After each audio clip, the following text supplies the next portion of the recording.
নতুন ভালোবাসার টানে এবার সুদীপা ও আদিত্য একে অপরকে স্বামী স্ত্রীর মর্যাদা দেয়। এই এপিসোডটি পেতে লাইক দিয়ে সম্পূর্ণ ভিডিও দেখতে থাকুন। অভ্রজিৎ আলাদাভাবে আদিত্যর সঙ্গে কথা বলে। সেখানে অভ্রজিৎ আদিত্যকে বলে ওঠে, তুই আমার জীবনের সঙ্গে যা করেছিস তুই কিন্তু সেটা আমার বোনের জীবনের সঙ্গে করতে পারিস না। এই কথা শোনা মাত্রই আদিত্য বলে ওঠে, দাদাভাই তুই আমাকে এমন করে বলছিস কেন?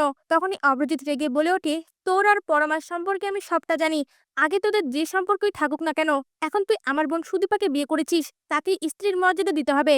আর আমি চাই তোর এবং সুদীপার সংসারটা গড়ার জন্য তুই এই বাড়ি থেকে অন্য কোথাও সুদীপাকে নিয়ে যেয়ে রাখ। আদিত্য কথাগুলো শুনে অবাক হয়ে যায়। আর এদিকে অভিজিৎ সঙ্গে সঙ্গেই আদিত্যর হাতটা ধরে রিকোয়েস্ট করে বলে ওঠে, ভাই আমাকে কথা দে, তুই আমার বোনকে কোনো কষ্ট দিবি না। আদিত্য তখন বলে ওঠে, দাদা ভাই তুই কোনো চিন্তা করিস না, সুদীপার প্রতি কোনো দায়িত্বের আমি অবহেলা করব না। সঙ্গে সঙ্গে অভ্রজিৎ বলে ওঠে, শুধু দায়িত্ব পালন করলেই হবে না, স্ত্রীর মর্যাদা দিতে হবে। আর তুই যদি সুদীপাকে স্ত্রীর মর্যাদা দিস, তাহলে আমিও পরমার সঙ্গে নতুন করে সবটা শুরু করার চিন্তা করব। এই কথা শুনে আদিত্য রাজি হয়ে বলে ওঠে, ঠিক আছে দাদা ভাই, আমি সুদীপার সঙ্গে সবটা নতুন করে শুরু করব, তুইও পরমার সঙ্গে সবটা নতুন করে শুরু কর।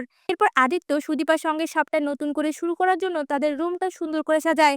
আর সুদীপার রুমের মধ্যে এসে রুমটা এত সুন্দর করে সাজানো দেখে অবাক হয়ে যায়। আর পেছনে ফিরতেই আদিত্য সুদীপার জন্য একগোছা ফুল নিয়ে দাঁড়িয়ে থাকে।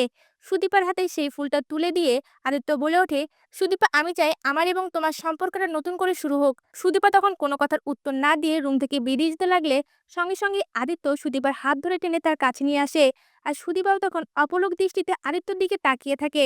তা ভিউয়ার্স, এমনটাই যদি নতুন পর্বগুলিতে হয় আপনাদের দেখতে কেমন লাগবে? আপনাদের মতামত আমাদের কমেন্টে জানান। ধন্যবাদ।